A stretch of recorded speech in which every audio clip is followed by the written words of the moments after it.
ಇದು curtain spray. Curtain ಥರ ನವಿಲು ಯಾಕೆ ಗರಿ ಬಿಚ್ಚಿರ್ತೈತೆ ಆ ಥರ ಸ್ಪ್ರೇ ಆಗುತ್ತೆ ಇದು.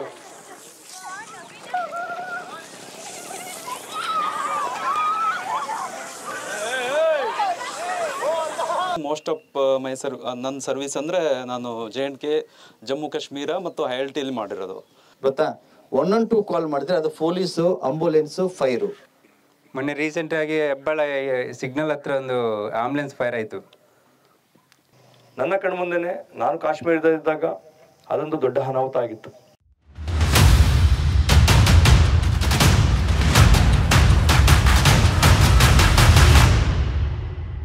ಜೈ ಹಿಂದ್. ಫೈರ್ ಅಂದ್ರೆ ಬೆಂಕಿ ತರ ಇರ್ಬೇಕು ಅಂತ ಹೇಳ್ತೀವಲ್ಲ. ಆದರೆ ಬೆಂಕಿಯಿಂದ ಎಷ್ಟೊಂದು ಅನಾಹುತಗಳಾಗ್ತವೆ, ಹೌದಲ್ಲ. ಆದರೆ ಅನಾಹುತದಿಂದ ಯಾವ ಥರ ನಾವು ಬಚಾವಾಗಬೇಕು ಅದ್ರ ಬಗ್ಗೆ ತಿಳ್ಕೊಳ್ಳೋದೇ ಕಡಿಮೆ. ಎಲ್ಲೋ ಕರೆಂಟಿಂದ ನೀರು ತುಂಬಿರುತ್ತೆ ಅಥವಾ ನೀರಿಂದ ಕರೆಂಟ್ ಶಾಕ್ ಆಗಿರ್ತದೆ, ಆ ಸಮಯ ನೀರು ಹಚ್ಚಕ್ಕೆ ಹೋಗ್ತೀವಿ ಬೆಂಕಿ ಎತ್ಕೊಂಡಿದೆ ಅಂತೇಳಿ, ಅದು ಇನ್ನಷ್ಟು ಬೆಂಕಿ ಸಮಸ್ಯೆಗಳಾಗ್ತವೆ, ಇನ್ನಷ್ಟು ಅನಾಹುತಗಳು ಜಾಸ್ತಿ ಆಗ್ತವೆ. ಸರಿಯಾದ ಮಾಹಿತಿ ಇಲ್ಲ. ಅಥವಾ ಫೈರ್ ಎಂಜಿನ್, ವಾಟರಿಂದ ನಾವು ಎಷ್ಟು ಬೆಂಕಿಗಳನ್ನ ಆರಿಸ್ಬೋದು, ಎಷ್ಟು ವಿಧಗಳಿದ್ದಾವೆ ಅದ್ರ ಬಗ್ಗೆ ಸರಿಯಾಗಿ ಗೊತ್ತಿರಲ್ಲ. ಫಾರ್ಮ್ ಟೈಪಿಂದ ಎಷ್ಟು ಬೆಂಕಿಗಳನ್ನ ಆರಿಸ್ಬೋದು ಅದ್ರ ಬಗ್ಗೆ ಸರಿಯಾದ ಮಾಹಿತಿ ಇರೋದಿಲ್ಲ. ಇದು ABCD ಅಂತ ಬರ್ತದೆ. ಅದರ ಉಪಯೋಗ ಏನು, ಅದರ ಮಹತ್ವ ಎಷ್ಟೋ ಜನ ಗೊತ್ತಿರೋದಿಲ್ಲ. ಎಷ್ಟು ನಾವು ಆಂಬ್ಯುಲೆನ್ಸ್ಗೆ ಪ್ರಿಫರೆನ್ಸ್ ಕೊಡ್ತೀವಿ ಟ್ರಾಫಿಕಲ್ಲಿ, ಅದಕ್ಕಿಂತ ಹೆಚ್ಚು ಪ್ರಿಫರೆನ್ಸ್ ಕೊಡೋಂಥದ್ದು ಈ ಫೈರ್ ಸ್ಟೇಷನ್ಗೆ.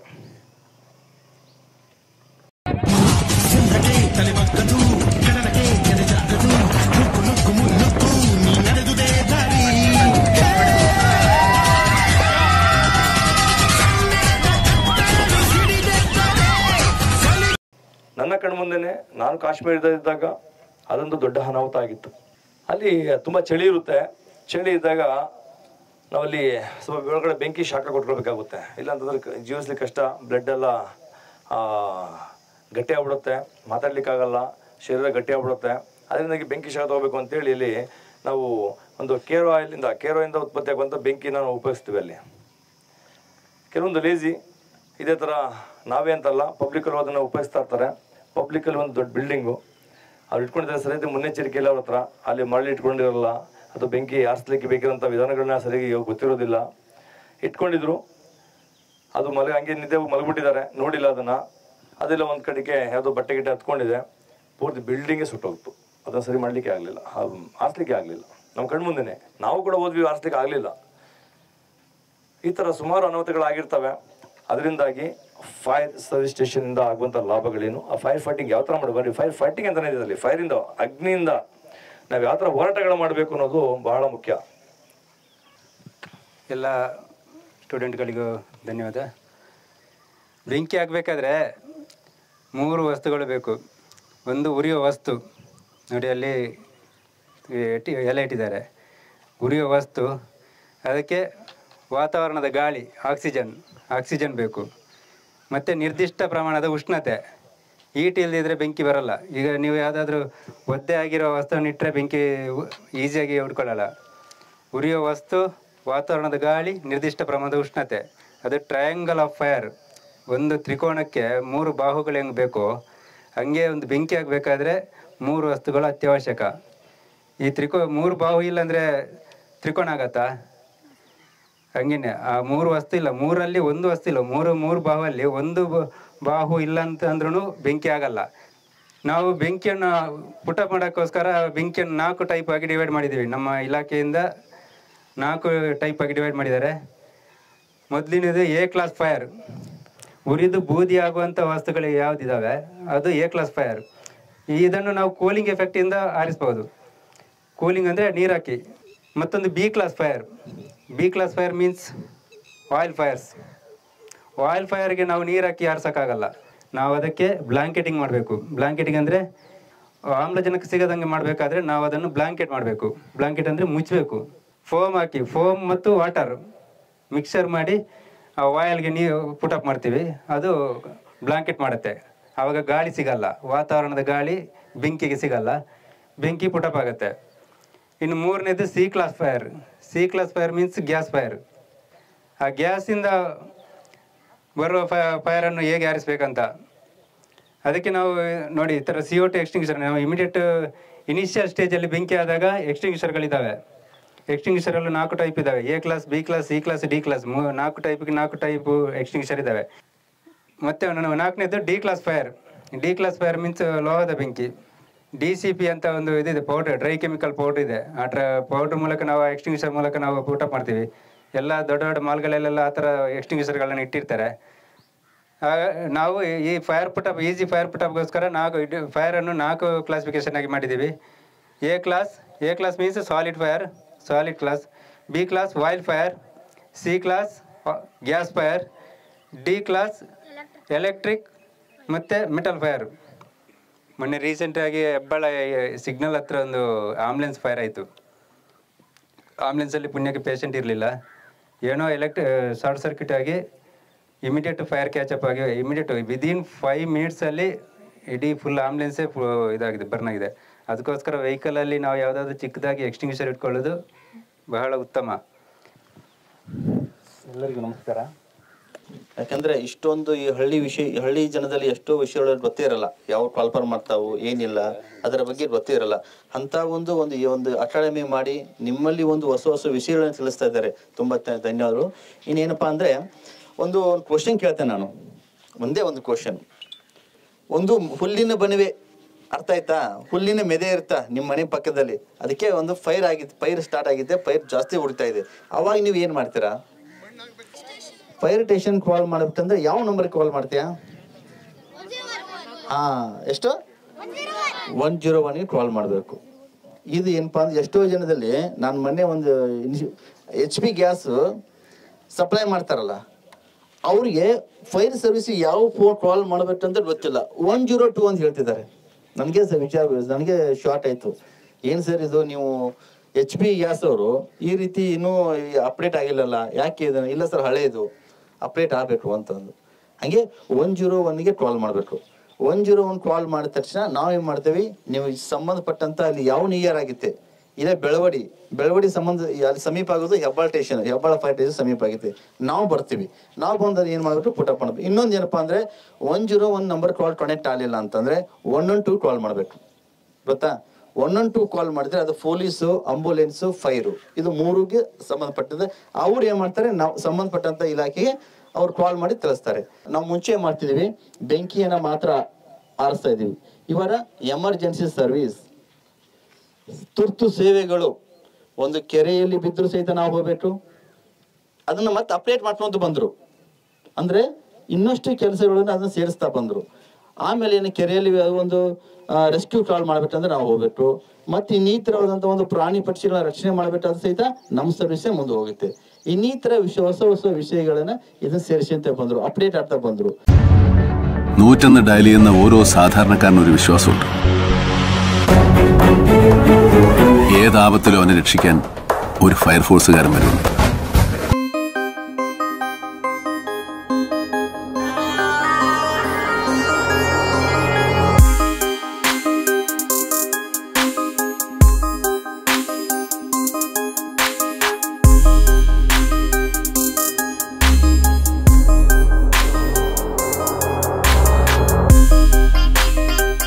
ಅದನ್ನ ಏನಪ್ಪಾ ಅಂದ್ರೆ ಅದು SLC PUC ಪೊಲೀಸಲ್ಲಿ ಏನು step by step physical exam ಎಲ್ಲ ಬರ್ತಾವಲ್ಲ, ಆ ರೀತಿ ಎಲ್ಲ ಮಾಡ್ತಾ ಇದ್ದಾರೆ.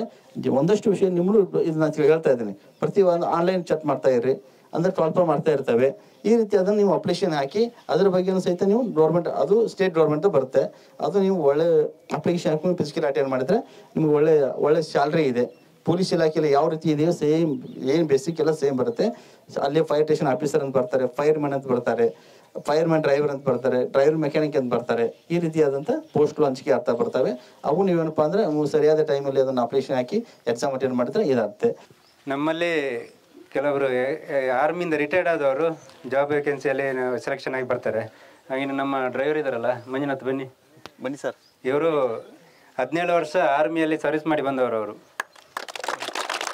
ಎಕ್ಸ್-ಆರ್ಮಿ ರೀಸೆಂಟಾಗಿ ಈಗ ನಮ್ಮ ಇದರಲ್ಲಿ ಇಲಾಖೆಯಲ್ಲಿ ಡ್ರೈವರ್ ಆಗಿದ್ದಾರೆ. ಅವರು ಮಂಜುನಾಥ್ ನಾಯ್ಕ ಅಂತ, ಸಿರ್ಸಿ ಅವರು, ಮೂಲತಃ ಸಿರ್ಸಿ ಅವರು.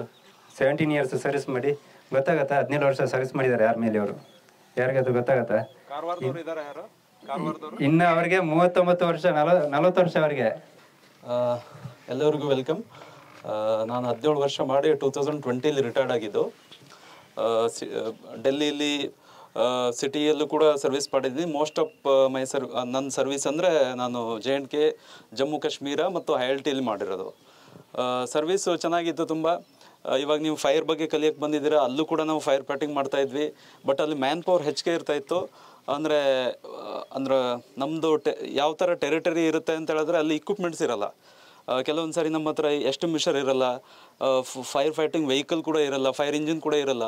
ನಾವೇನು ಮಾಡ್ತಿದ್ವಿ ಅಂದರೆ ಮ್ಯಾನ್ ಪವರ್ ಹೆಚ್ಚಿಗೆ ಇರುತ್ತೆ. ಸೊ ನಾವು ಮ್ಯಾನ್ ಪವರ್ನ ಹೆಚ್ಚಿಗೆ ಯೂಸ್ ಮಾಡಿ ನಮ್ಮ ಹತ್ರ ಇಕ್ವಿಪ್ಮೆಂಟ್ ಇಲ್ಲದೆ ಇದ್ದರೂ ಕೂಡ ಯಾವ ಥರ ನಾವು ಫೈರಿಂದ ಇವಾಗ ಅಂದರೆ ವಸ್ತುಗಳನ್ನು ಅಥವಾ ಪ್ರಾಣವನ್ನು ಹೇಗೆ ಕಾಪಾಡಬೇಕು ಆ ಥರ ಟ್ಯಾಕ್ಟಿಕ್ಸ್ ಯೂಸ್ ಮಾಡ್ತಾಯಿದ್ವಿ. ಬಟ್ ಫರ್ದರ್ ನಾನು ಈ ಡಿಪಾರ್ಟ್ಮೆಂಟ್ ಜಾಯಿನ್ ಮಾಡಿದೆ, ಫೈರ್ ಡಿಪಾರ್ಟ್ಮೆಂಟಲ್ಲಿ. ಇದರಲ್ಲಿ ಅಂದರೆ ಪ್ರಾಪರ್ ಇಕ್ವಿಪ್ಮೆಂಟ್ ಇದೆ, ಪ್ರಾಪರ್ ಸ್ಟಡೀಸ್ ಇದೆ, ಅದ್ರದ್ದು ಪ್ರಾಪರ್ ಟ್ರೈನಿಂಗ್ ಇದೆ. ಮಿಲಿಟ್ರಿ ಅಂದ್ರೆ ಸರ್ವಿಸ್ ಅಂತ ಹೇಳ್ತೀವಿ, ಹೌದಲ್ಲ? ಹೌದಲ್ಲ? ಸರ್ವಿಸ್ ಅಂದ್ರೆ ಅರ್ಥ ಸೇವೆ. ಇದು ಕೂಡ ಫೈರ್ ಸರ್ವಿಸ್ ಅಲ್ಲ? ಫೈರ್ ಜಾಬ್ ಅಂತ ಹೇಳ್ತಿದಾರ? ಸರ್ವಿಸ್ ಇದು ಕೂಡ ಸೇವೆನೇ. ಯಾಕೆಂದ್ರೆ ಅವರು ಕೂಡ ತನ್ನ ಪ್ರಾಣನ ಪಣಕ್ಕಿಟ್ಟು ಅವರು ಕೂಡ ಹೋರಾಟ ಮಾಡ್ತಿದ್ದಾರೆ. ನಾವು ನೋಡ್ಲಿಕ್ಕಷ್ಟೇ ಬೆಂಕಿನಲ್ಲಿ ಅವರು ಆ ಇಕ್ವಿಪ್ಮೆಂಟ್ನ ಅಷ್ಟೊಂದು ಒತ್ಕೊಂಡು ಬಂದು ಹೋರಾಡ್ತವ್ರೆ ಅಂತಂದ್ರೆ ಅಲ್ಲೂ ಕೂಡ ಅವ್ರಿಗೂ ಅನಾಹುತ ಆಗ್ಬೋದು. ಅದ್ರ ಲೆಕ್ಕಿಸಲ್ಲ, ಅವ್ರ ಜವಾಬ್ದಾರಿ ಇರ್ತದೆ. ನಾನು ಕೂಡ ಕಾಪಾಡಲೇಬೇಕು, ಆ ಸುರಕ್ಷತೆಗೆ ಅವ್ರನ್ನೆಲ್ಲರೂ ಕೂಡ ಕರ್ಕೊಂಡ್ಬರ್ಬೇಕು ಅನ್ನೋ ಉದ್ದೇಶದಿಂದ ತನ್ನನ್ನೇ ಅರ್ಪಣೆ ಮಾಡ್ಕೊಳ್ತಾರೆ. ಇದು ಸರ್ವಿಸೇ. ಆ ಥರ ಫೈರ್ ಸ್ಟೇಷನ್ ಸರ್ವಿಸಲ್ಲಿ ಮಂಜುನಾಥ್ ಸರ್ ಕೂಡ ಬಂದು ಸರ್ವಿಸ್ ಸಲ್ಲಿಸ್ತಾ ಇದ್ದಾರೆ. ಬಹಳ ಸಂತೋಷ. ನಮ್ಮ ಮಕ್ಕಳುಗಳಿಗೆ ಬಗ್ಗೆ ಗೊತ್ತಿಲ್ಲ ಅಂದ್ರೂ ಇನ್ನೊಂದ್ಸರಿ ಹೇಳ್ಬೇಕು ಅಂತಂದ್ರೆ ಇಲ್ಲಿರುವಂಥ ಸರ್ಗಳಿಗೆ, ನಮ್ಮಲ್ಲಿ ಮಿಲಿಟ್ರಿ ಬರುವಂಥ 3 ಸೇನೆ, ಆರ್ಮಿ, ನೇವಿ, ಏರ್ ಫೋರ್ಸ್ 3ಕ್ಕೂ ನಾವು ಟ್ರೈನಿಂಗ್ ಕೊಡ್ತಾ ಇದ್ದೀವಿ. ಕಂಪ್ಲೀಟ್ ಇದೆ ರೆಸಿಡೆನ್ಷಿಯಲ್ಸ್. ಇಲ್ಲೇ ಇಟ್ಕೊಳ್ತೀರ ಮಕ್ಕಳನ್ನ. ನಮ್ಮ ಹತ್ರನೇ ಇಟ್ಕೊಂಡು ಗ್ರೌಂಡ್ ಫಿಸಿಕಲ್ ಆಗಿರ್ಬೋದು, ರಿಟರ್ನ್ ಎಕ್ಸಾಮ್ ಆಗಿರ್ಬೋದು, application, documentation, test, medical checkup ಎಲ್ಲವೂ ಕೂಡ ನಾವೇ ಮಾಡ್ಕೊಳ್ತೀವಿ. ಇಲ್ಲಿವರೆಗೆ ಕೇವಲ 3 ವರ್ಷದಲ್ಲಿ 234 ಮಕ್ಕಳು ಸೆಲೆಕ್ಷನ್ ಆಗಿ ಹೋಗಿದ್ದಾರೆ ಡ್ಯೂಟಿಗೆ. ಗುಡ್. ಬೆಸ್ಟ್ ಅಚೀವ್ಮೆಂಟು 2 ಬಾರಿ ನಮ್ಮದು ನ್ಯಾಷನಲ್ ರೆಕಾರ್ಡ್. 2 ಬಾರಿ ನ್ಯಾಷನಲ್ ರೆಕಾರ್ಡು. ಅದನ್ನ ಈ ಪುಟಾಣಿ ಮಕ್ಕಳು ಕೂಡ ನಾವು ಮಾಡಲೇಬೇಕು ಅಂತ ನಮಗೆ ಇರಲಿಲ್ಲ, ಮೊದಲು ಕಾನ್ಸೆಪ್ಟ್ ಇರಲಿಲ್ಲ. ನಮ್ಮ ಮಕ್ಕಳು ಆಕ್ಟಿವಿಟೀಸ್ ನೋಡ್ಕೊಂಡು ಒಬ್ಬರು ತಂದು ಬಿಡ್ತಾ ಹೋದ್ರು. ಇತ್ತೀಚೆಗೆ ಮಕ್ಕಳು ಕೂಡ ಸಂಖ್ಯೆ ಜಾಸ್ತಿ ಆಗಿದೆ. ಅವರು ಕೂಡ ಈಗಲಿಂದನೇ ಸೈನಿಕರ ತಯಾರಾಗ್ತಿದ್ದಾರೆ. ಅದು ಬಿಟ್ಟರೆ ಪ್ಯಾರಾಮಿಲಿಟರಿ ಬರುವಂಥ 13 ಸೇನೆ ಎಲ್ಲದಕ್ಕೂ ಕೂಡ ತಯಾರು ಮಾಡ್ತೀವಿ. BSF, CRPF, CSF, ITP ಎಲ್ಲದಕ್ಕೂ ತಯಾರು ಮಾಡ್ತಾ ಇದ್ದೀವಿ. ನೆಕ್ಸ್ಟ್ ಪೊಲೀಸ್, ನಮ್ಮ ಆರಕ್ಷಕರು, ಅವರು ಕೂಡ ಏನೋ ಫಿಲ್ಮ್ಗಳೆಲ್ಲ ಭಾರಿ ತೋರಿಸ್ತಾರೆ ಪೊಲೀಸ್ ಅಂದ್ರೆ ಕರಪ್ಷನ್ ಅಂತೇಳಿ. ಆದರೆ ಎಲ್ಲರೂ ಕೂಡ ಈ ಥರ ಇರೋದಿಲ್ಲ. ಎಷ್ಟೋ ನಮ್ಮ ಪೊಲೀಸ್ ಆರಕ್ಷಕರು ಕೂಡ ನಮ್ಮ ಜನಸಾಮಾನ್ಯರಿಗೆ ಬಹಳ ಸಹಾಯ ಮಾಡ್ತಿದ್ದಾರೆ, ಸರ್ವಿಸ್ ಕೊಡ್ತಿದ್ದಾರೆ. ಅಂಥ ಮಕ್ಕಳು ಕೂಡ ನಾವು ತಯಾರು ಮಾಡ್ಕೊಂಡು ನಾವು ಛಲ ಇದೆ. ನಾವು ಅಂಥ ಮಕ್ಕಳನ್ನು ತಯಾರು ಮಾಡ್ತಾ ಇದ್ದೀವಿ. ಆ ಮಕ್ಕಳು ಸೆಲೆಕ್ಷನ್ ಹೋಗ್ತಾ ಇದ್ದಾರೆ. ಅದು ಬಿಟ್ಟರೆ NDA, ನ್ಯಾಷನಲ್ ಡಿಫೆನ್ಸ್ ಅಕಾಡೆಮಿ, ಇದು ಸೌತ್ ಕರ್ನಾಟಕದಲ್ಲಿ ಎಲ್ಲೂ ಇರಲಿಲ್ಲ. ಐ ಥಿಂಕ್ ಕರ್ನಾಟಕದಲ್ಲೇ ರೆಸಿಡೆನ್ಷಿಯಲ್ ಕೋಚಿಂಗು NDಗೋಸ್ಕರನೇ ಸ್ಪೆಷಲ್ ಯಾರು ಕೂಡ ಕೊಟ್ಟಿಲ್ಲ. ಅದನ್ನು ಕೂಡ ಶುರು ಮಾಡಿದ್ವಿ. ಅದು ಕೂಡ ನಮ್ಮ ಮಕ್ಕಳು ತಯಾರಾಗ್ತಾ ಇದ್ದಾರೆ. ಈ ಥರ ನಾವು ಟ್ರೈನಿಂಗ್ ಕೊಡ್ತಾ ಇದ್ದೀವಿ ಸರ್.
ನೋಡಿ ಯಾವುದೋ ಮನೆಗೆ ಬೆಂಕಿ ಆಗಿದೆ, ನಮ್ಮ ಫೈರ್ ವೆಹಿಕಲ್ ಬಂದಿದೆ ನೋಡಿ, ಇಮಿಡಿಯೇಟ್ ಎಷ್ಟು ಪ್ರೆಷರಲ್ಲಿ ನೀರು ಕೊಡ್ತಿದ್ವಿ ನೋಡಿ.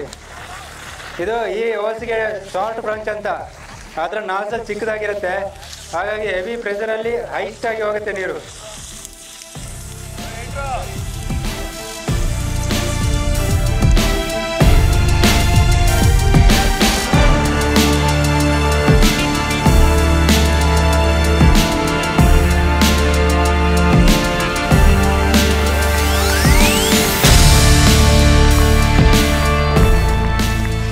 ನೋಡಿ ಇದು ಶಾರ್ಟ್ ಕಾಪರ್ ಬ್ರಾಂಚ್. ಇದು ನಮ್ಮಲ್ಲಿ ಇದೇ ಥರದ ಡಿಫ್ರೆಂಟ್ ಟೈಪ್ ಆಫ್ ಬ್ರಾಂಚಸ್ ಇದೆ. ಇನ್ನೊಂದು ಮಲ್ಟಿಪರ್ಪಸ್ ಬ್ರಾಂಚ್ ಅಂತ ಇದೆ. ಆ ಬ್ರಾಂಚಲ್ಲಿ ಬೇಕಾದರೆ ನಾವು ವಾಟ್ರನ್ನು ನಮ್ಮ ಫೈರ್ ಪುಟಪ್ ಮಾಡೋರೆ ಬ್ರಾಂಚ್ ಮೇಲೆ ಪುಟಪ್ ಮಾಡ್ಬೋದು.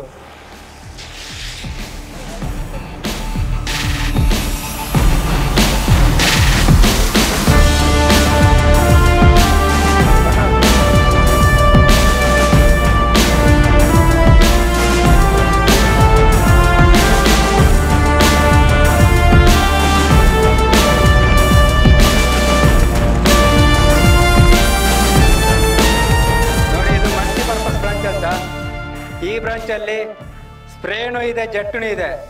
ಆ ಬ್ರಾಂಚಲ್ಲಿ ಬರೀ ಜೆಟ್ ಮಾತ್ರ ಇತ್ತು, ಇದರಲ್ಲಿ ಸ್ಪ್ರೇನು ಇರುತ್ತೆ. ಅಗಲವಾಗಿ ಸ್ಪ್ರೇ ಮಾಡ್ಬೋದು, ಯಾಕಂದರೆ ನಮಗೆ ಹೀಟ್ ಪ್ರೊಟೆಕ್ಟ್ ಆಗಬೇಕಂತಂದರೆ ಸ್ಪ್ರೇ ಮಾಡ್ಬೋದು, ಮತ್ತು ಆನ್ ಮಾಡ್ಬೋದು, ಆಫು ಮಾಡ್ಬೋದು ಇದರಲ್ಲಿ.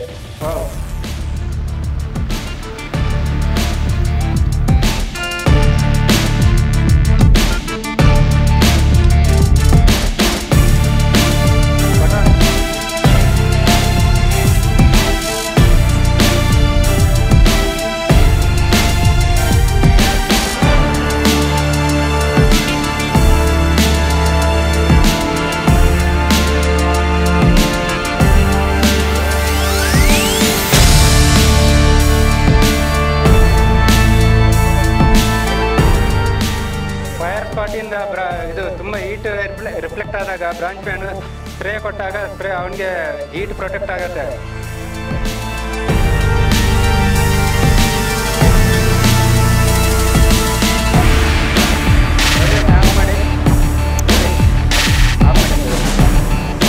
ನೋಡಿ ಅದರಲ್ಲಿ ಆಫ್ ಮಾಡ್ಬೋದು, ಬ್ರಾಂಚಲ್ಲಿ ಆಫ್ ಮಾಡ್ಬೋದು, ಅಲ್ಲೇ ಆಫ್ ಮಾಡ್ಬೋದು. ಸಪೋಸ್ ನಮಗೆ ಇಲ್ಲಿ ನೀರು ಬೇಕಿಲ್ಲ, ಬೇರೆ ಕಡೆ ತಗೋಬೇಕಾದ್ರೆ ಅಲ್ಲೇ ಆಫ್ ಮಾಡ್ಬೋದು, ಅಲ್ಲೇ ಆನ್ ಮಾಡ್ಬೋದು. ಜೆಟ್ಟನ್ನು ಕೊಡ್ಬೋದು, ಸ್ಪ್ರೇನು ಕೊಡ್ಬೋದು. ಸರಿ ಸ್ಪ್ರೇ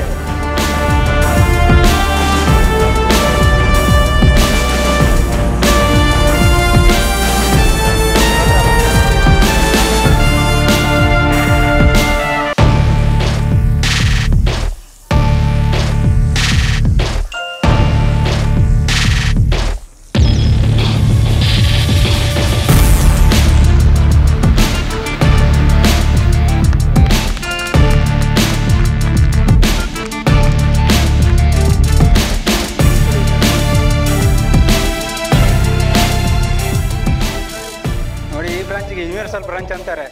ಇದರಲ್ಲಿ ಅಷ್ಟೇ same features, jet and spray ಇರುತ್ತೆ, ಬಟ್ ಕಂಟ್ರೋಲ್ ಇರಲ್ಲ, ಕೈಯಲ್ಲಿ ಕಂಟ್ರೋಲ್ ಇರಲ್ಲ. ಸ್ಪ್ರೇನೂ ಇದೆ, ಜೆಟ್ಟೂ ಇದೆ, ಬಟ್ ವಾಟರ್ ಅಪ್ ಮಾಡೋಕ್ಕಾಗಲ್ಲ.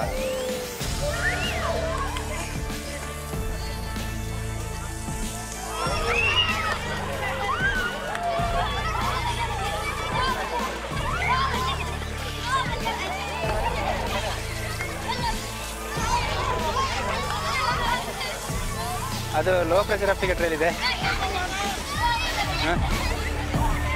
ಇವರ ಹತ್ರ ಇದೆ.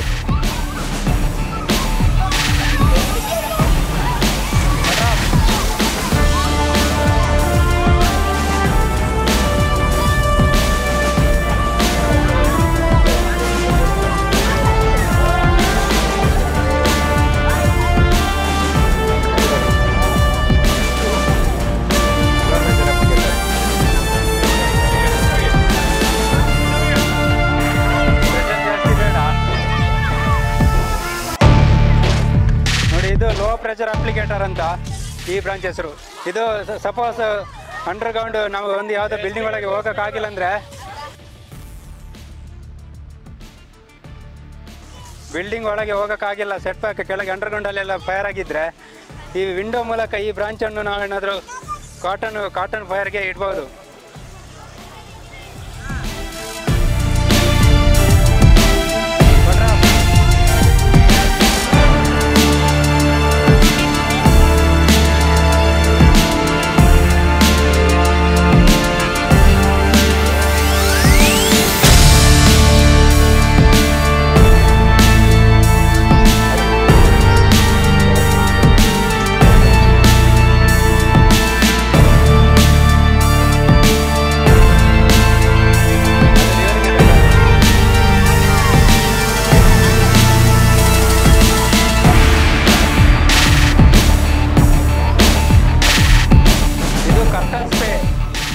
ಕರ್ಟನ್ ಥರ ನವಿಲು ಯಾಕೆ ಗರಿ ಬಿಚ್ಚಿರ್ತೈತೆ ಆ ಥರ ಸ್ಪ್ರೇ ಆಗುತ್ತೆ ಇದು.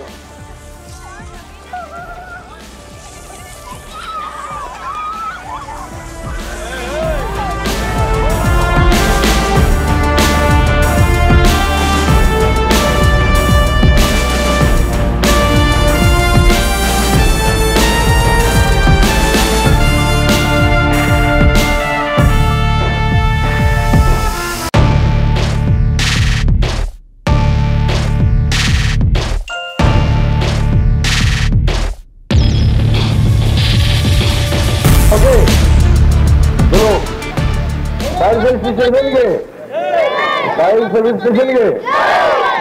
स्टेशन के भारत माता की मैसूर की जय हिंद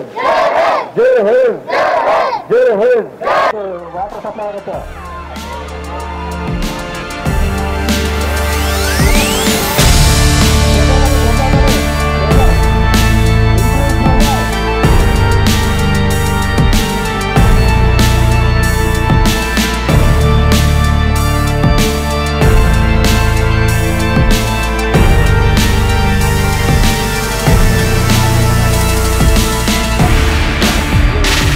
ನಮಸ್ತೆ, ಜೈ ಹಿಂದ್. ಸರಿಕಡ ಮೈಸೂರಿನಲ್ಲಿ ನಡೆಸ್ಕೊಡುವಂಥ ಫಿಸಿಕಲ್ ಫಿಟ್ನೆಸ್ನ ಬೆನಿಫಿಟ್ ಬಗ್ಗೆ, ವಿಶೇಷವಾಗಿ ಅಗ್ನಿವೀರರು ಯಾರೀಗ PETಗೆ ತಯಾರಾಗ್ತಿದ್ರೆ ಅಂಥ ಮಕ್ಕಳಿಗೆ ಏನೇನು ಬೆನಿಫಿಟ್ ಸಿಗುತ್ತೆ ಅನ್ನೋದ್ರ ಬಗ್ಗೆ ನಾನು ಹೇಳ್ತಾ ಹೋಗ್ತೇನೆ, ಕೇಳ್ಕೊಳ್ಳಿ. ಮೊದಲನೇದಾಗಿ 24/7 ನಿಮ್ಗಳನ್ನ ನಾವು ಕೇರ್ ತಗೊಂತೀವಿ. ಅಗ್ನಿಪತ್ ಫಿಸಿಕಲಿ ತಯಾರಾಗುವಂಥ ಮಕ್ಕಳು ಬಹಳಷ್ಟು ವರ್ಕೌಟ್ ಮಾಡ್ತಾರೆ, ಅವ್ರಿಗೆ ಆರೋಗ್ಯ ಬಹಳ ಮುಖ್ಯ. ಆದ ಕಾರಣ ನಮ್ಮ ಸರಿಕಡ ಮೈಸೂರಿನಲ್ಲಿ ನೀರಿನ ವ್ಯವಸ್ಥೆಗೆ ಯಾವುದೇ ರೀತಿ ಕೊರತೆ ಇಲ್ಲ. 24 ಗಂಟೆಯಲ್ಲಿ 2 ಬಾರಿ 3 ಬಾರಿ ಸ್ನಾನ ಮಾಡಬಹುದು. ಬಟ್ಟೆ ಒಲಿಗೆ ಕೂಡ ಯಾವುದೇ ರೀತಿ ಸಮಸ್ಯೆ ಇರುವುದಿಲ್ಲ, ಎಲ್ಲ ರೀತಿಯ ತಯಾರಿ ಇದೆ. ಅದ್ರ ಜೊತೆಗೆ ವಿಶೇಷವಾಗಿ ಹೆಲ್ತಿ ಫುಡ್, ಆರೋಗ್ಯವೇ ಭಾಗ್ಯ ಎನ್ನುವಂತೆ ಹೆಲ್ತಿ ಫುಡ್ ಕೂಡ ನಾವು ಇಲ್ಲಿ ವ್ಯವಸ್ಥೆನ ಮಾಡಿಕೊಡ್ತಾ ಇದ್ದೀವಿ. ಜೊತೆಗೆ ಅಂತಹ ಮಕ್ಕಳಿಗೆ ಎಕ್ಸ್ಟ್ರಾ ಡೈಟಿಂಗ್ ಕೂಡ ವ್ಯವಸ್ಥೆ ಮಾಡಲಾಗಿದೆ. PETಗೆ ಬರುವಂತ 1600 metre running, pull ups, zig zag and 9 feet ditch ನ ಪ್ರಾಕ್ಟಿಕಲ್ ಆಗಿ 100% ನಿಮಗೆ ತಯಾರು ಮಾಡ್ತೀವಿ. ಅದು ಬಿಟ್ಟರೆ next PST physical standard test ಬರುವಂತ ಹೈಟ್, ವೆಯ್ಟ್, ಚೆಸ್ಟ್ ಯಾರ್ಯಾರು ಕಡಿಮೆ ಇದೆ ಅದನ್ನ ನಾವು ಗಮನಿಸಿ ಎಕ್ಸ್ಟ್ರಾ ಕೇರ್ ತಗೊಂಡು ಇಂಪ್ರೂವ್ಮೆಂಟ್ ಮಾಡ್ತೀವಿ. ಪ್ರೀ ಮೆಡಿಕಲ್ ಚೆಕಪ್ ಬಹಳ ಮುಖ್ಯ. ಎಷ್ಟು ಮಕ್ಕಳಿಗೆ ನಾಕ್ ನೀ ಇರುತ್ತೆ, ಎಲ್ಬೋ ಕ್ಲೋಸ್ ಇರುತ್ತೆ, ಏನಾದರೂ ಸಮಸ್ಯೆಗಳಿರ್ತವೆ, ಅದನ್ನ ಅಂಗಗಳನ್ನ ಸರಿಯಾದ ಚೆಕ್ ಮಾಡಿ ಸರಿಯಾದ ಗೈಡ್ ಮಾಡ್ತೀವಿ, ಅದಕ್ಕೆ ಸರಿಯಾದ ಟ್ರೀಟ್ಮೆಂಟ್ ಕೊಡಿಸೋಕೆ ವ್ಯವಸ್ಥೆನ ಮಾಡ್ತೀವಿ. ಜೊತೆಗೆ ಆಗುವಂಥದ್ದು ಡಾಕ್ಯುಮೆಂಟೇಶನ್ಗೆ ಹೆಲ್ಪ್. ಎಷ್ಟು ಮಕ್ಕಳು ಡಾಕ್ಯುಮೆಂಟ್ಸ್ ಬಗ್ಗೆ ಸರಿಯಾದ ರೀತಿ ಮಾಹಿತಿ ಇರೋದಿಲ್ಲ, ಅದ್ರ ಬಗ್ಗೆ ನಾವು ಅವ್ರಿಗೆ ಹೆಲ್ಪ್ ಮಾಡ್ತೀವಿ.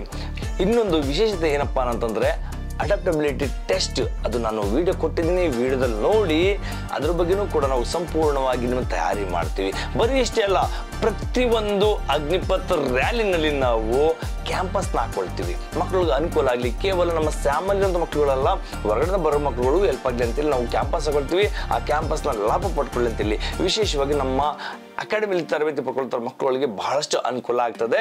ಕ್ಯಾಂಪಸ್ ಎಲ್ಲಿ ರ್ಯಾಲಿ ನಡೆಸ್ಕೊಡ್ತಿದ್ದಾರೆ, ಇವಾಗ ಕೊಡಗಿನಲ್ಲಿ ಮಡಿಕೇರಿ ರ್ಯಾಲಿ ನಡೀತಿದೆ, ಅಲ್ಲಿ ನಾವು ಕ್ಯಾಂಪಸ್ನ ಹಾಕೊಂಡು ಮಕ್ಕಳಿಗೆ ಹೆಲ್ಪ್ ಮಾಡ್ತೀವಿ. ಟ್ರಾನ್ಸ್ಪೋರ್ಟೇಷನ್ ಮಕ್ಕಳಿಗೆ ಹೋಗಿ ಬರ್ಲಿಕ್ಕೆ ಬಹಳ ಕಷ್ಟ ಆಗುತ್ತೆ, ಅದು ಕೂಡ ಹೆಲ್ಪ್ ಮಾಡ್ತೀವಿ.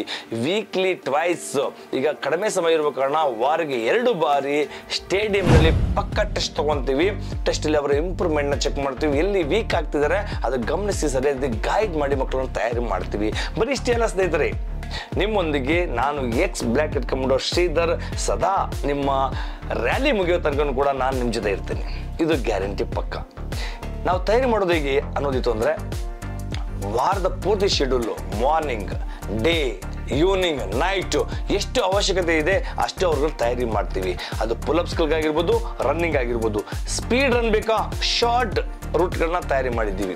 ಇವ್ರಿಗೆ ಎಂಡ್ಯೂರೆನ್ಸ್ ಸ್ಟ್ರೆಂಥಿಂಗ್ ಜಾಸ್ತಿ ಬೇಕಾ ಅಂಥವ್ರಿಗೆ ಲಾಂಗ್ ರೂಟ್ ರನ್ನಿಂಗ್ ಮಾಡಿಸ್ತೀವಿ. ಬರೀ ರನ್ನಿಂಗೇ ಮಾಡಿಸೋದಲ್ಲ, ವರ್ಕೌಟ್ ಅವ್ರಿಗೆ ಏನು ಅವಶ್ಯಕತೆ ಇದೆ ಅಷ್ಟೇ ವರ್ಕೌಟನ್ನು ತಯಾರಿ ಮಾಡ್ತಾ ಇದ್ದೀವಿ. ನಮ್ಮ ಸೈನಿಕರ ಮೈಸೂರಿನಲ್ಲಿ ಈಗಲೂ ಕೂಡ ಮಕ್ಕಳಿಗೆ ಸೀಟ್ಸ್ ಇದೆ. ಯಾರು ಆಸಕ್ತ ಮಕ್ಕಳಿಗಿದ್ರೆ ಬಂದು ಜಾಯ್ನ್ ಆಗಿ ನಿಮ್ಮ ಉಜ್ವಲ ಭವಿಷ್ಯನ ರೂಪಿಸ್ಕೊಳ್ಳಿ. ನಮ್ಮಲ್ಲಿ ಯಾವುದೇ ರೀತಿ ಲಿಮಿಟ್ ಸೀಟ್ಸ್ ಇಲ್ಲ, ವಿಶೇಷವಾಗಿ ಅಗ್ನಿವೀರ್ ಮಕ್ಕಳಿಗೆ.